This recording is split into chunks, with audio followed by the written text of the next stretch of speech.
राष्ट्रीय ब्राह्मण संघ के द्वारा जो हमारे आराध्य, हमारे पूर्वज, हमारे मसीहा, हमारे सब कुछ ब्राह्मण समाज के सब कुछ जितना कहें कम है, उस भगवान की जयंती पर आए जितने लोग यहाँ पे आए हैं हमारे ब्राह्मण बंधु, मैं उनको सही हृदय धन्यवाद देता हूँ। मंच पर बैठे जितने हमारे सम्मानित बड़े बुजुर्ग भाई बैठे हैं, मैं उनका अभिनंदन करता हूँ, स्वागत करता हूँ। नाम लेंगे तो बात को हम भुला जाए। परशुराम जी ने सिखाया था, हमारा एक छोटा भाई अभी बोला शस्त्र और शास्त्र, ये बात सही है।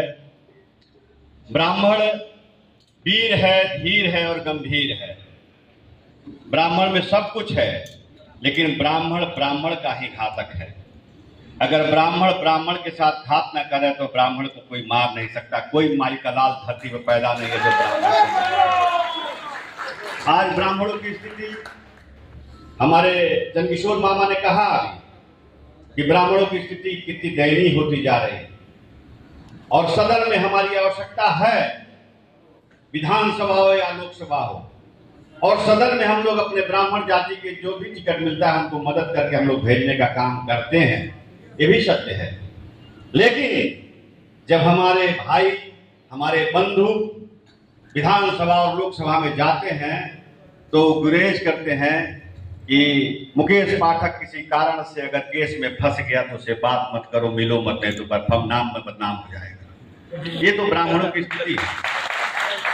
ब्राह्मण ब्राह्मण का ही घातक है, उसके साथ वही घात करता है। जब वो सदन में पहुंच जाता है ना, तो ब्राह्मण को ही ब्राह्मण पढ़ने नहीं देता। वो सोचता है कि अगर ये पढ़ जाएगा तो मेरा भाई कैसे पढ़ेगा, मेरी बीबी कैसे सांसद और विधायक बनेगी, मेरा बेटा कैसे विधायक और सांसद बनेगा, ये सोच होती है। तो ऐसे तुच्छ और वैसे ब्राह्मणों को हम लोग तुलसी का पत्ता की तरह, जैसे हम लोग होता है ना छोटा या बड़ा, ये नहीं समझना है। वैसे तुलसी के पत्ता को उठा करके हम लोग किनारे रख देना, साइड रख देना है। वैसे ब्राह्मणों का साथ भी नहीं देना है। जो हम ब्राह्मणों का वोट तो लेता है, नाम तो बेचता है, लेकिन हम लोग का जब साथ देने का समय आता है तो ऐसे ब्राह्मण हम लोग को भूल जाते हैं। ये भी हमारा भाई है, ये भी हमारा कुल है, ये भी हमारा खून है। तो भगवान परशुराम जी ने क्या सिखाया आपको? भगवान परशुराम, आज देखिए उत्तर प्रदेश के एक नेता ने एक टिप्पणी की, ज्यादा उस पर मुझे बोलने की जरूरत नहीं है, सब लोग जानते हैं। लेकिन एक सेना, जो सेना बनी है एक समाज की, वो सेना निकला और पूरा उपद्रव किया उत्तर प्रदेश में, पूरे देश में उपद्रव किया। और ब्राह्मण गाली सुनता है, हर जिले में गाली सुनता है, लेकिन ब्राह्मण का कोई सेना नहीं निकलता है ब्राह्मण का रक्षा करने के लिए, ब्राह्मण को वो सम्मान दिलाने के लिए। सदन से लेकर जिले से लेकर प्रदेश तक कोई बोलने का नाम नहीं लेता, कोई धरना प्रदर्शन नहीं करता।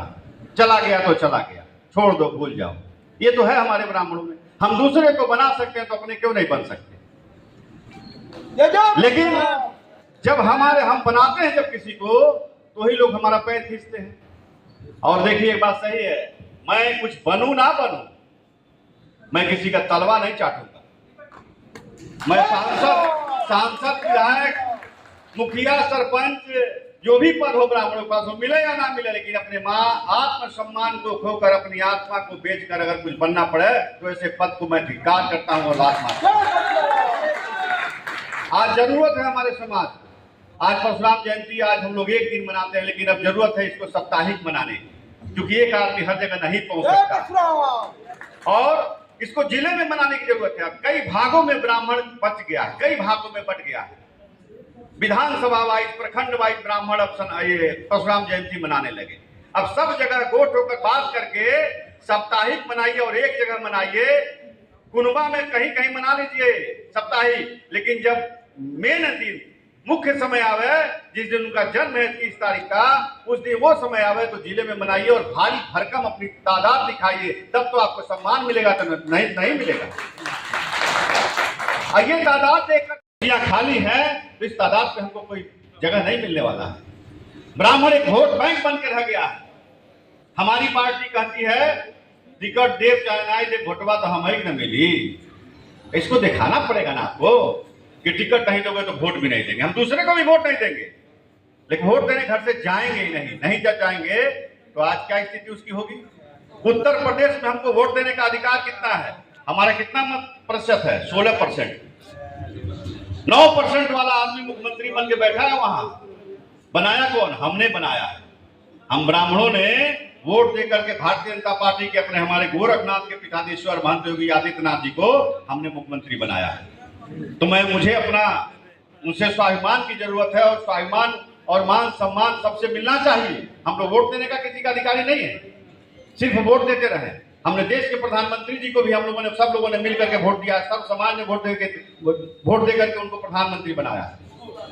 तो आज परशुराम जयंती के दिन हम लोग ये प्रण लें कि जहां हम लोग को सम्मान मिलेगा हम लोग वहां रहेंगे, जहां मेरा समाज रहेगा हम उसके साथ रहेंगे। और इस परशुराम जयंती के दिन अभी एक भाई चर्चा कर दिए कि पहलगांव में बहुत बड़ा हादसा हुआ। परशुराम जयंती के दिन मैं उन सारे हादसे में मारे गए जो टूरिस्ट थे उनको श्रद्धांजलि अर्पित करता हूं, और मैं सारे भाइयों से कहता हूं कि आज देश के ऊपर एक आतंकवादी गतिविधियां बढ़ रही हैं, और देश में किस तरीके से 5 लाख यहाँ की औरतों, यहाँ 5 लाख औरतों से पाकिस्तानियों ने शादी किया है, और 25 लाख बच्चे पाकिस्तान के यहाँ पल रहे हैं। ये भी सोचने की बात है। और इस समय जो स्थिति है, जवाब देने का समय आ गया है। आज परशुराम जयंती के दिन हम लोग प्रण है कि देश के हर कठिन परिस्थिति में देश के लिए हम लोग अपनी आहुति दे करके देश की रक्षा करेंगे, और आतंकवादियों को खदेड़ने का काम करेंगे। अब जरूरत है कहने का ये बात कि हम सब एक हैं। सिर्फ एक रहने से जो नहीं है, सब एकता में संगठन होता है। हम लोग फूट के रहेंगे तो हम लोग कोई नहीं पूछेगा। बातें सब भुला जानी यार, इतना लोग वक्ता बोल दिया कि हम बतिया भुला जाते हैं। कुछ कर जाए तो कहाँ जरूरत है यार? जरूरत है तो सब यूनाइट नहीं हो रहे हैं ना। कितना बोलते थक गए, कितना परशुराम जयंती के दिन हम लोग। अब हम लोगों को जरूरत है एकता बनाने की, और देश के मान सम्मान और स्वाभिमान की रक्षा के लिए सारे ब्राह्मणों को सड़क पे आना पड़ेगा, दिखाना पड़ेगा कि हम ब्राह्मण एक हैं और देश के साथ। भगवान परशुराम की जयंती के दिन मैं जितने भी आए हैं हमारे श्रोता बंधु, मैं पुनः सबको वंदन और अभिनंदन करता हूं, धन्यवाद देता हूं। मैं ज्यादा वक्ता नहीं हूं यार, मैं बोल नहीं पाता हूं। अगर गलती सलती हुई हो तो क्षमा करें, क्योंकि आज जयंती है, हैप्पी बर्थडे है हमारे भगवान का। तो हम लोग हैप्पी बर्थडे मनाएं, मिठाई खाएं, बस। धन्यवाद।